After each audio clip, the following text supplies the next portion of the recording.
बिस्मिल्लाहिर्रहमानिर्रहीम। अस्सलाम वालेकुम स्टूडेंट्स। ये जो आपका जो लेक्चर है ये पिछली वाला जो लेक्चर है उसकी कंटिन्यूएशन में है।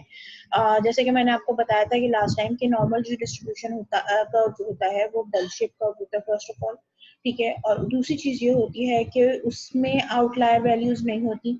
जो 99.7 का जो रूल है उसके मुताबिक 99.7% जो वैल्यूज हैं वो with in 3 standard deviations with in the chart होती हैं। यानी इसका मतलब क्या हुआ कि जो नॉर्मल डिस्ट्रीब्यूशन का जो डाटा है उसमें आउटलायर वैल्यूज की इतनी कोई गुंजाइश नहीं है। अब उसकी जो एक और जो लिमिटेशन हमने डिस्कस की थी वो ये की थी कि नॉर्मल डिस्ट्रीब्यूशन का जो जो डाटा है उसके अंदर आपके पास बहुत ज्यादा डाटा होना चाहिए। जैसे कि हमने बात की थी कि बहुत ज्यादा जो आपके इसमें पैसा भी लग रहा होता है, बहुत एनर्जी भी लग रही होती है, बहुत टाइम भी लग रहा होता है। कभी कभी जो रिसर्चेज होती हैं वो टाइम बाउंड होती हैं, उनको टाइम के अंदर अंदर कंप्लीट होना होता है। तो उस टाइम बाउंड के अंदर जो है वो फिर जो लार्जर नंबर ऑफ डाटा है जिसके बेस पर जो है वो डिस्ट्रीब्यूशन कर्व जो है वो नॉर्मल की तरफ चला जाए, वो ऐसा नहीं हो पा रहा होता। तो उसके लिए एक ऑल्टरनेटिव जो है वो जो स्टैटिस्टिशियंस हैं उन्होंने एक और ऑल्टरनेटिव कर्व रखा है कि इफ द डिस्ट्रीब्यूशन या जो डाटा का जो नंबर है इट्स लेस देन 30 एंट्रीज हैं अगर, तो आप फिर उस कंडीशन में नॉर्मल डिस्ट्रीब्यूशन का कर्व इस्तेमाल ही नहीं करेंगे, आप फिर इस्तेमाल करेंगे स्टूडेंट टी डिस्ट्रीब्यूशन। ठीक है जी। स्टूडेंट टी डिस्ट्रीब्यूशन जो है वो basically it's the smaller size approximation of normal distribution curve. ठीक है जी। दोबारा से बात करते हैं, क्या है? Smaller size approximation of normal distribution curve. ठीक है जी। अच्छा, अब इसकी जो इसको जो डिनोट किया जाता है वो क्या है? T is equal to. अब इसको हम किस तरह से पढ़ेंगे कि T is for T distribution. So T distribution basically इस नहीं, बल्कि आप इसको यूं पढ़ेंगे कि टी है और ये साथ में जो है के is for your degrees of freedom. ठीक है।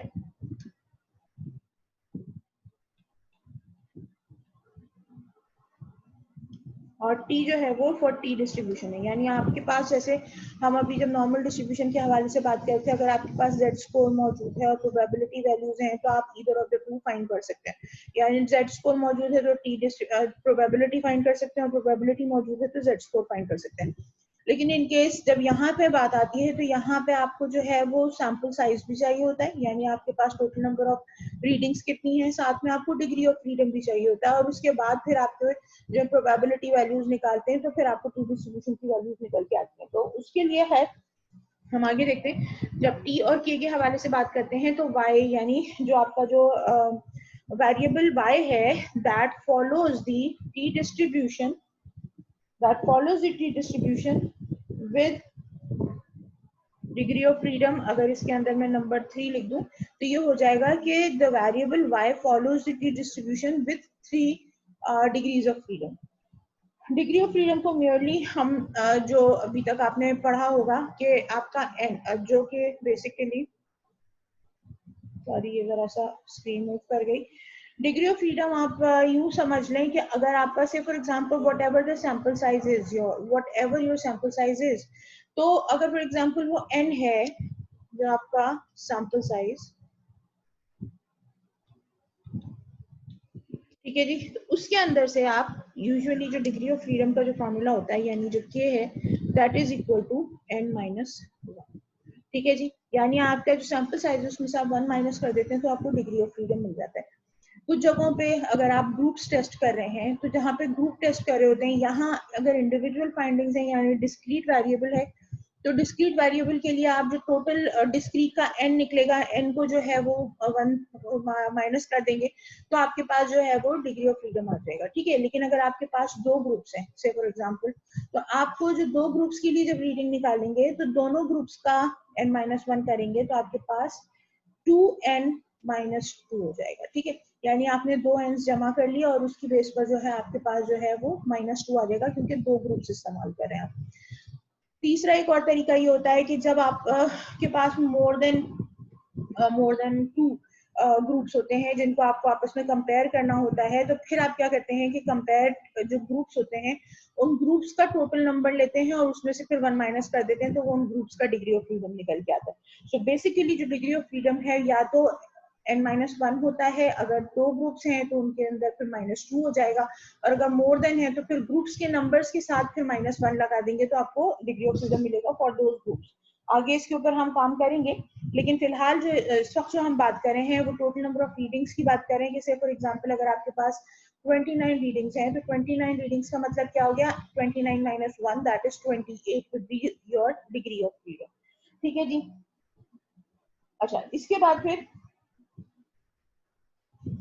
यहाँ पे एक बहुत इंपॉर्टेंट चीज ये है कि नॉर्मल डिस्ट्रीब्यूशन से जो डिफरेंस है इसमें वो ये क्या है कि basically we are devoid, we do not have a sufficient number of data।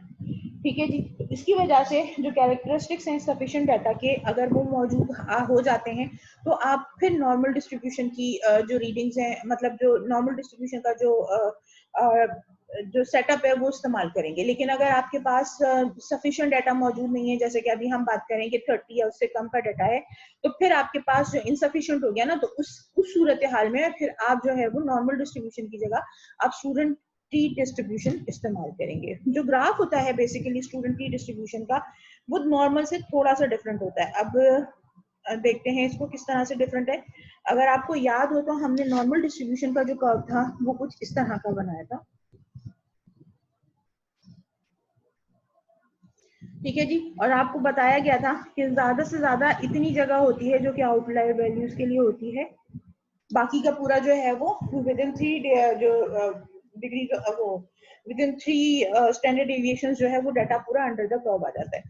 ठीक है जी। तो दैट इज नॉर्मल डिस्ट्रीब्यूशन। जब हम बात करते हैं स्टूडेंट टी डिस्ट्रीब्यूशन के ग्राफ की, तो अगेन जैसा हमने बात की कि it's the modified version of normal distribution, but it is accommodating a lesser number of data, therefore obviously outlier values के लिए भी इसके पास एक थोड़ी सी गुंजाइश ज्यादा होगी। तो आपका जो स्टूडेंट टी डिस्ट्रीब्यूशन का ग्राफ होता है वो इस तरह का बनता है। ठीक है जी। You have a fatter tail. ठीक है जी, so that you can accommodate outlier values. ठीक है जी। वही अगेन सेंटर न्यू ले लीजिए क्योंकि 0 होगा। ठीक है जी। और उसके बाद फिर आपके पास वही वैल्यूज चलती हैं। फादर टेल होती है, फैटर टेल होती है। बस फायदा इसका ये होता है कि इसके अंदर आप फिर जो है वो स्मॉल डाटा की वजह से आप इसके अंदर जो है वो आउटलायर वैल्यू को जो है वो अकोमोडेट कर पाते हैं। इसकी जो एक्सपेक्टेड वैल्यू है of y which is equal to mu. ठीक है जी। लेकिन जो वेरिएंस है इसकी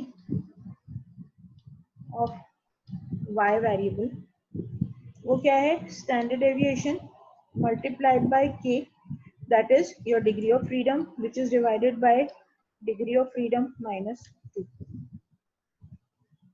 ठीक है जी। अच्छा, student T distribution is frequently used when conducting statistical analysis.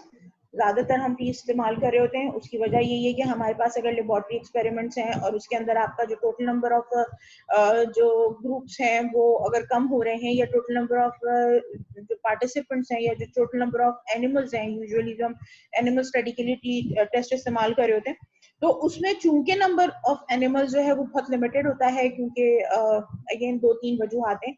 उसमें एक तो एथिकल कंसिडरेशन आ जाती है कि बिला वजह गैर जरूरी आप एनिमल्स को इस तरह से इस्तेमाल नहीं कर सकते अपनी टेस्टिंग के लिए। तो एक मखसूस अमाउंट का जो अगर आपके पास मखसूस अमाउंट का सैंपल साइज आपने बना दिया है तो that is more than enough, sufficient हो जाता है। तो अगर वो है तो ऑब्वियसली टोटल अगर आपके पास 5 या 6 टीचर मतलब 5 या 6 ग्रुप्स ही बन रहे हैं, तो 5 या 6 एनिमल्स पर ग्रुप, उससे ज्यादा की जो है वो एक्सेप्टेबिलिटी नहीं है। अगर आपने 9 या 10 एनिमल्स के ऊपर टेस्ट रन कर दिया तो इस बात पे इतराज हो जाता है कि जी आपने बिला वजह बिला जरूरत एनिमल्स इस्तेमाल किए। तो मतलब 5 और 6 animals are more than enough. अगर आप 7 एनिमल से शुरू करते हैं और 1-2 एनिमल आपके बीच में मर जाते हैं, तो आपके पास जो नंबर है वो 5 तक भी अगर आ रहा है तो that is acceptable during the experiment. तो ठीक है जी। तो ये यूजुअली फिर हाइपोथेसिस टेस्टिंग के लिए टी डिस्ट्रीब्यूशन इस्तेमाल होता है। और बहुत इंपॉर्टेंट जो वैल्यूज समराइज कर रहा होता है वो हम इसको देख लेते हैं। यहाँ आपके बराबर में ही ये टेबल रखा हुआ है, ये देखिए।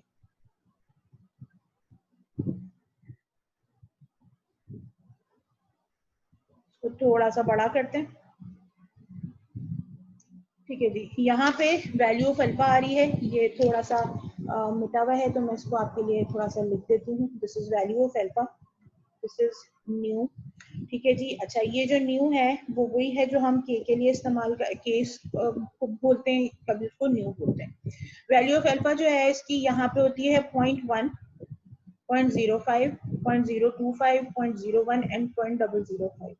ये आपका जो कॉन्फिडेंस इंटरवल है वो इस तरह से हो जाता है, ये 90% है, ये 95% है, ये फिर 97.5% है, ये 99% है एंड ये 99.9% कॉन्फिडेंस इंटरवल आ रहा है आपको, ठीक है जी। अच्छा, इसके बाद फिर आपके पास आ जाती हैं ये वैल्यूज, जिसके लिए आपको डिग्री ऑफ फ्रीडम की जरूरत है और वैल्यू ऑफ अल्फा की जरूरत है कि आप इसको कहाँ देखना चाह रहे हैं।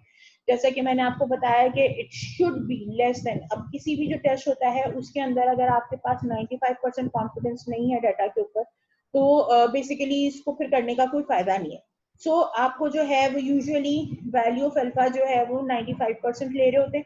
और इसमें दो चीजें हैं जो यहीं पे मैं आपके साथ डिस्कस कर लेती हूँ।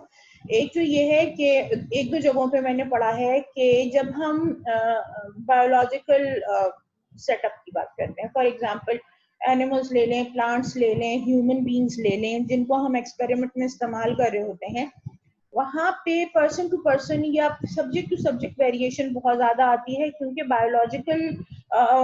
बायोलॉजिकल एंटिटी है, उसके अंदर पर्सनल इमोशंस भी हैं, उनके अंदर बहुत सारी चीजें हैं जिनको कंसिडर करना पड़ता है, और उसकी वजह से जो है वो उनके अंदर वेरिएशन ज्यादा आ सकती है। अब जब वो वेरिएशन ज्यादा आ सकती है तो आपका जो डाटा है वो 99% कॉन्फिडेंट होने के लिए आपको मतलब इतना ज्यादा डाटा की जरूरत होगी कि आपका एक्सपेरिमेंट कभी कंप्लीट ही नहीं हो सकेगा। तो यूजुअली कहा यह जाता है कि अगर बायोलॉजिकल साइंसेस के एक्सपेरिमेंट्स हो रहे हैं तो आपके लिए 95% कॉन्फिडेंट होना इनफ है, ठीक है जी। लेकिन अगर आप जो है मशीनरी या मैकेनिक्स की तरफ जा रहे हैं और वहां पे अगर आप जो है वो कॉन्फिडेंस इंटरवल निकालना चाह रहे हैं, तो 95% जो कॉन्फिडेंस इंटरवल है वो एक्सेप्टेबल नहीं है। वजह उसकी क्या है कि बायोलॉजिकल नहीं है, मैकेनिज्म है, मैकेनिक्स ठीक नहीं होंगे।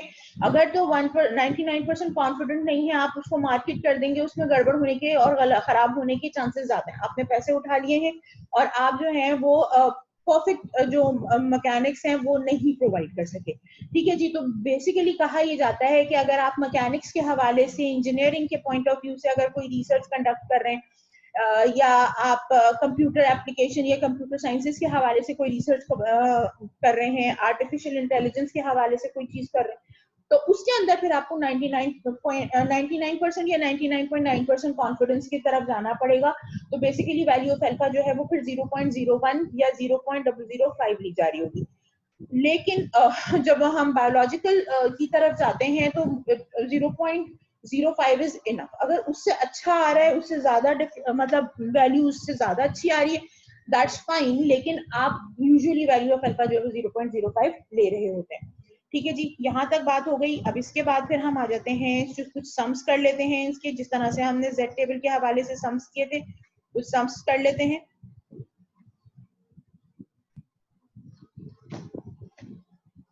से फॉर एग्जाम्पल आपके पास एक क्वेश्चन आ रहा है, मैं इसको एक काम करती हूँ, टेबल के बराबर में ही करती हूँ ताकि यहाँ से जो है वैल्यू को देखना भी आसान हो जाएगा और हम इजीली इसको कर भी सकेंगे, ठीक है। तो पहला जो सवाल मैं आपको दे रही हूँ दैट इज P, ठीक है, P इज ग्रेटर देन 1.943, ठीक है, और न्यू जो है या जो डिग्री ऑफ फ्रीडम है वो है 6, ठीक है जी। अब आपको दो चीजें दी जा सकती हैं, क्वेश्चन के अंदर आपको न्यू भी दिया जा सकता है और क्वेश्चन के अंदर आपको एन भी दिया जा सकता है, ठीक है जी। एक सम जो है वो मैं न्यू के साथ करी हूँ, एक सम जो है वो एन के साथ करूंगी ताकि आपको समझ में आ जाए कि हमें करना क्या। P T ग्रेटर देन 194 चाहिए, तो अब आप इसके लिए क्या करोगे कि 1.943 न्यू क्या है 6, यहाँ आपके देखिए सामने ही है, इसको थोड़ा सा बड़ा कर लूं तो मैं आपको और ज्यादा बेहतर तरीके से नजर आएगा। 1 ये देखिए 6 है डिग्री ऑफ फ्रीडम, और जो वैल्यू आपको दी गई है वो है 1.943। ठीक है जी, इसके ऊपर वैल्यू ऑफ अल्फा आपको फाइंड करनी है जो कि क्या आ रही है 0.05। तो आप क्या लिखेंगे इसके आगे, आंसर क्या होगा आपका, P T greater than 1.943 is equal to 0.05. Probability of T greater than 1.943 is 0.05. अब इसका ग्राफ बनाना है आपको। ठीक है जी, अब इसका जो ग्राफ बनेगा वो किस तरह से बनेगा, again please make sure you have to make a fatter tail. वही अगेन वही वाली कहानी रखनी है आपको।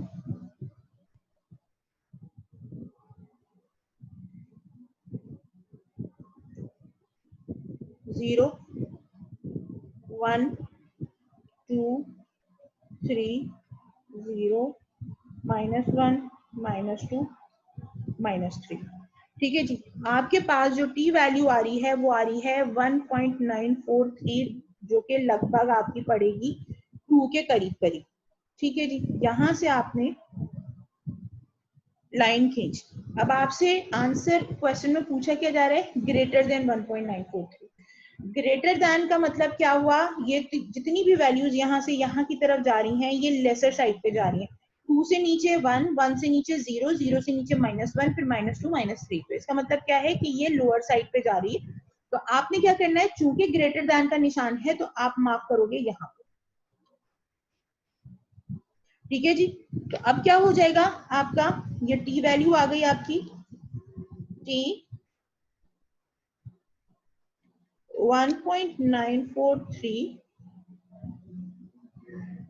और यहाँ पे आप P 0.05। ठीक है जी, ये आपका एक सम हो गया। अब एक और सम मैं आपको दे रही हूं, दूसरा क्वेश्चन है P T greater than 2.080, n is equal to 22। अब इसमें सबसे पहले आपको क्या करना है, जैसा कि आपको मालूम है आपको न्यू कैलकुलेट करना है, क्योंकि आपके पास n गिवन है, न्यू गिवन नहीं है। तो फर्स्ट ऑफ ऑल आप क्या करोगे, nu which is equal to n minus 1 which will be 22 minus 1 which will be 21। तो अब आपके पास न्यू आ गया। न्यू निकालने के बाद आप क्या करोगे, यहाँ पे आपको जाना होगा 21 के ऊपर। 21 ये रहा। ठीक है जी, और इसके साथ आपको जो वैल्यू चाहिए वो है 2.080। 2.080। अब ये इसको आप देख लें कि ये प्रोबेबिलिटी कहाँ लाई कर रही है, यहाँ पे आप आते हैं तो आपकी प्रोबेबिलिटी लाई कर रही है 97.5 यानी 0.025। आंसर क्या लिखेंगे आप,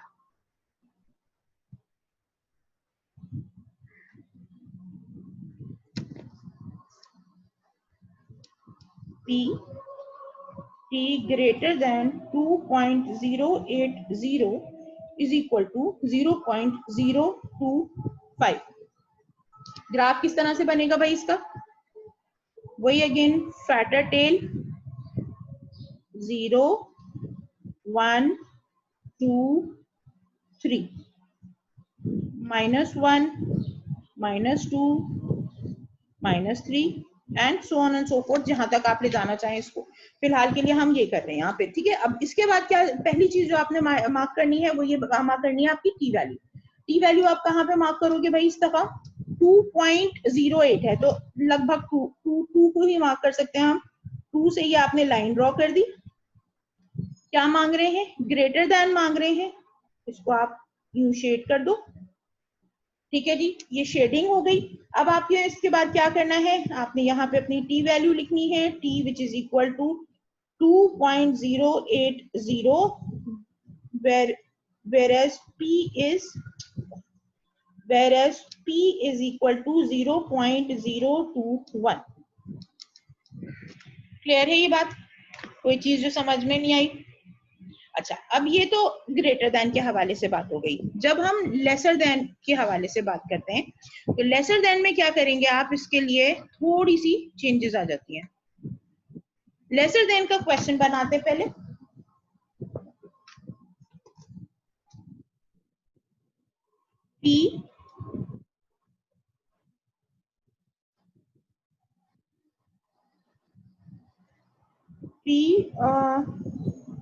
P less than 2.977। ठीक है जी, ये कैलकुलेट करना है विद न्यू 14। यहाँ आपको मजीद कैलकुलेशन नहीं करनी क्योंकि n नहीं गिवन है, न्यू गिवन है। ठीक है जी, न्यू आपको मिल गया है। अब आपने क्या करना है, इसके अंदर जो फॉर्मूला बनता है वो क्या बनता है, ये बहुत इंपॉर्टेंट फॉर्मूला है, याद रखने वाला है कि t less than whatever the value is always equal to 1 minus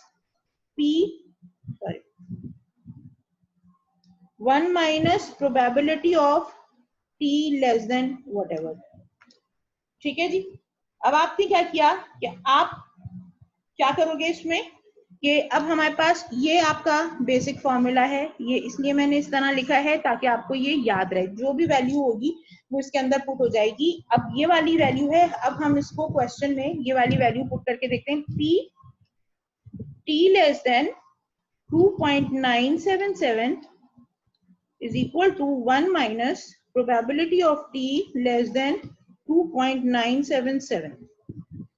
ठीक है जी, अब इसमें आप 1 माइनस पी ऐसे ही 1 माइनस ये ऐसे ही रहने देंगे। ठीक है, और पहले आप डिग्री ऑफ फ्रीडम 14 के साथ टी की वैल्यू निकाल लेंगे।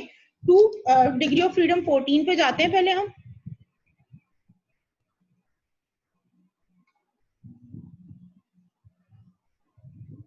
अच्छा भाई, ये देखिए ये 14 आ गया। डिग्री ऑफ फ्रीडम 14 के ऊपर हमको वैल्यू चाहिए 2.977। ये रही वैल्यू आपकी 2.977। ठीक है जी, अब इसकी जो पी है वो क्या, अल्फा वैल्यू क्या है, 0.005। ठीक है, तो अब आप क्या करोगे, यहाँ पे लिखोगे पी, यहाँ पे जो ये इसकी वैल्यू क्या आ रही है 0.005। 1 से जब आप ये यहाँ पे तो कैलकुलेट करके आएगा 1 माइनस, कैलकुलेटर खोल लेते हैं, 1 माइनस 0.005 तो ये बन रहा है 0.995। 0.995। ठीक है जी, अब ये आपकी जो है ये क्या वैल्यू आई है, p probability of t less than 2.977। अब इसको ग्राफ में कैसे बताएंगे, ग्राफ किस तरह से बनेगा इसका,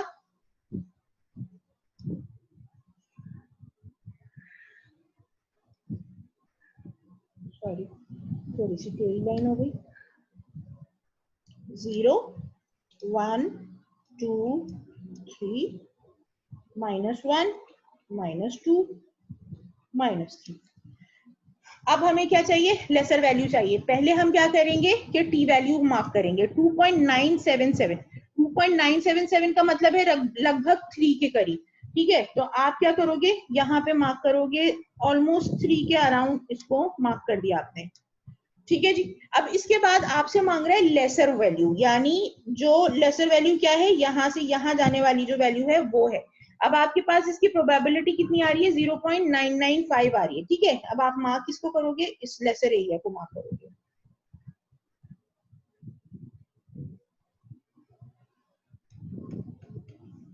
क्लियर है ये बात? तो अब आपके पास प्रोबेबिलिटी क्या हो गई, 0.995 क्या है, t लेस देन 2.973। ठीक है, और आपकी t वैल्यू क्या हो जाएगी 2.97।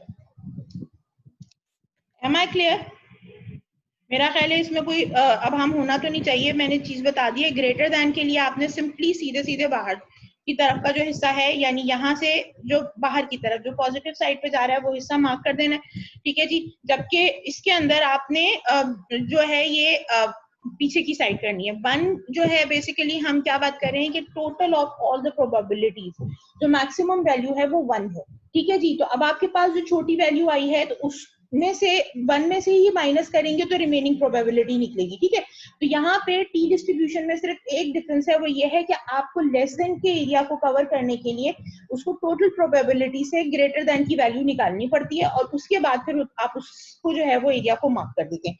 कुछ सवाल आपको इसके साथ दे रही हूँ ताकि आप थोड़ी सी इसकी प्रैक्टिस कर सको, ठीक है जी। तो अब आपके पास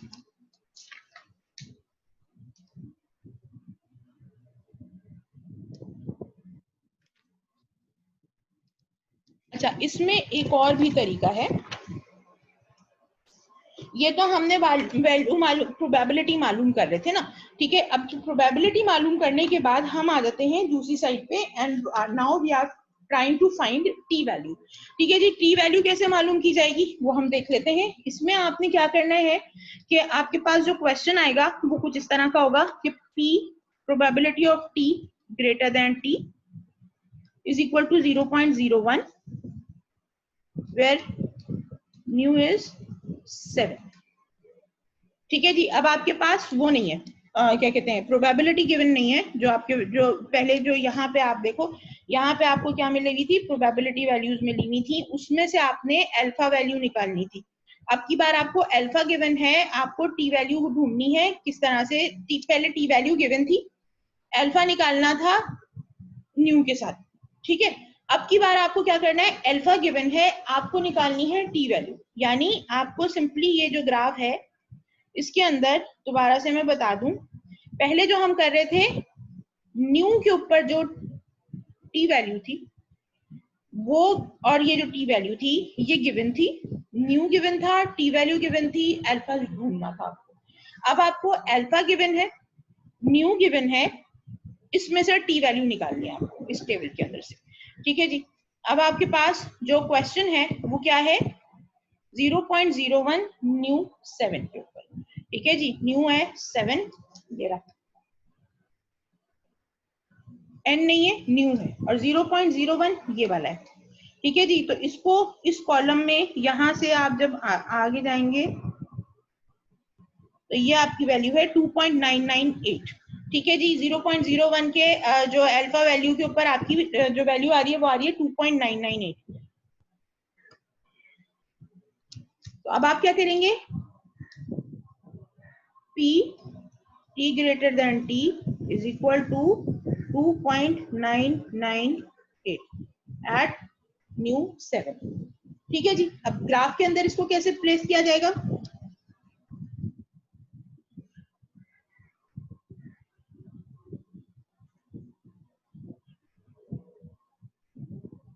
जीरो 1 2 3 -1 -2 -3, ठीक है जी। आपसे ग्रेटर देन की वैल्यू पूछी गई है, पहले सबसे पहले आप क्या मार्क करोगे, अपना टी वैल्यू मार्क करोगे। अगेन वही टी वैल्यू की बात हो रही है, ये क्या है, ऑलमोस्ट 3 के साथ लगा हुआ होगा। आपने यहाँ पे 2.997 कुछ इधर राउंड अबाउट 3 से जस्ट ओवरलैप करने से पहले की वैल्यू है, ठीक है। आप थोड़ा सा अपने ग्राफ को यहाँ से एक्सटेंड कर लो, ठीक है जी। अच्छा, अब यहाँ पे इस जगह पे आपकी टी वैल्यू क्या मार्क हो गई, 2.998, ठीक है। आपने टी वैल्यू मार्क कर दी। अब चाहिए कि आपको ग्रेटर देन की एरिया, ठीक है। This is the probability which is equal to 0.01, ठीक है जी। तो ये आपका एरिया मार्क हो गया है फॉर 0.01 न्यू 7 के ऊपर आपका ग्रेटर देन के लिए। लेसर देन के लिए अगर हम एक क्वेश्चन कर लें, P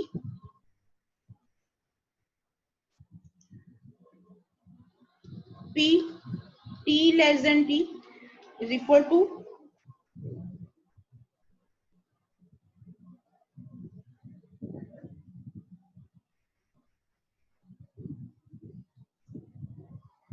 0.01 5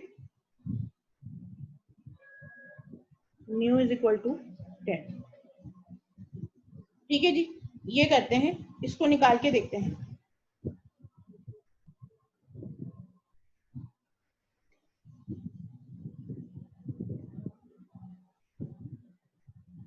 इसके अंदर आप क्या करेंगे,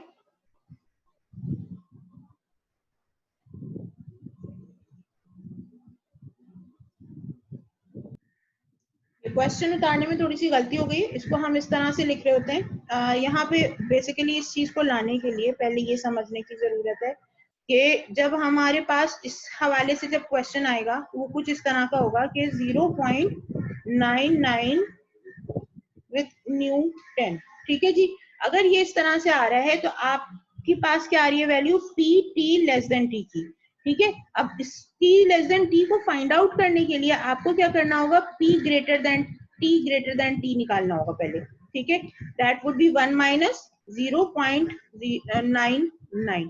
ठीक है, जब आप इसको 1 माइनस 0.99 करेंगे तो आपके पास आंसर क्या आएगा, 0.01। ठीक है जी, अब ये जो 0.01 आया है ये आपका हो जाएगा probability of T less than T के लिए। ठीक है, और ये 0.01 को आप फिर न्यू 10 के अंदर देखेंगे वैल्यू निकालने के लिए। ठीक है, अब यहाँ पे अगर आप आते हैं तो अब आप देख सकते हैं ऊपर क्वेश्चन क्या आ रहा होगा, देख लेते हैं इसको। अच्छा, हमारे पास क्या आया है, 0.01।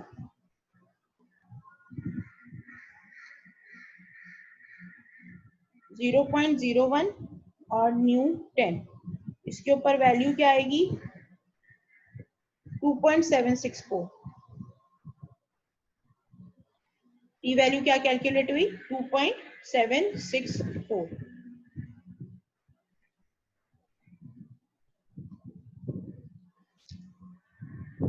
पी सॉरी, तो टी इज इक्वल टू 2.764। आपको लेसर एरिया निकालना है, इसमें ग्राफ में कैसे प्रेजेंट करेंगे, बहुत बड़ा बन गया,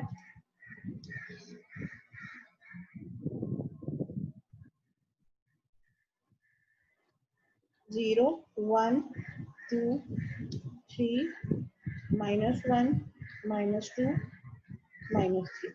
ठीक है जी, अब इसके अंदर आपको क्या वैल्यू चाहिए, 2.76। 2.76 लगभग इस जगह पे पड़ेगा, 2.5 के बाद कहीं, ये आपकी टी वैल्यू हो गई 2.764। ठीक है, लेस देन की वैल्यू चाहिए आपको, तो लेस देन आप किसको मार्क करेंगे,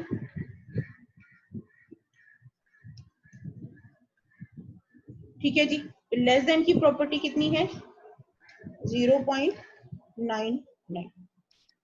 ठीक है जी, 0.99 ऑब्वियसली बड़ा एरिया है तो उसकी हो गई, और ये जो हिस्सा बच रहा है आपका, इसको हम दूसरे तरीके से मार्क कर देते हैं।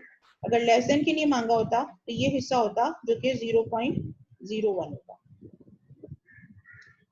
क्लियर है ये बात, ठीक है, वो आपको चीजें समझ में आ गई होंगी। कुछ क्वेश्चंस मैं दे देती हूँ आपको, ताकि आप इनको क्वेश्चंस को कर लें, ताकि आपको आसानी हो जाए। पहले आपको हम बता रहे हैं प्रोबेबिलिटी वाले क्वेश्चंस, एक दो दे देती हूँ पहले। पहला क्वेश्चन है, P T greater then 2.977 new is equal to 90. 2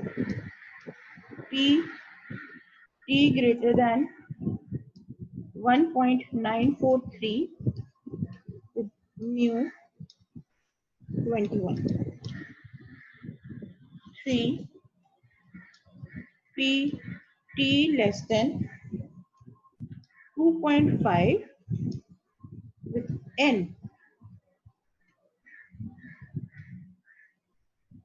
is equal to 20 नहीं 25। ठीक है जी, अब इसके बाद फिर आपके पास जो टी वैल्यूज निकालने का जो क्वेश्चन है, उसके अंदर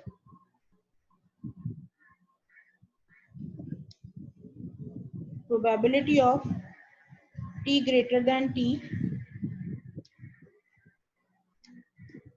0.05 nu is equal to 10.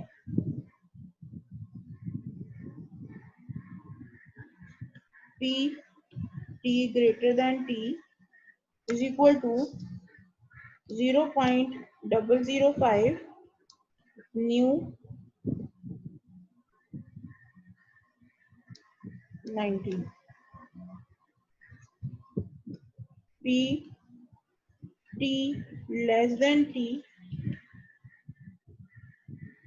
0.995 with new 4.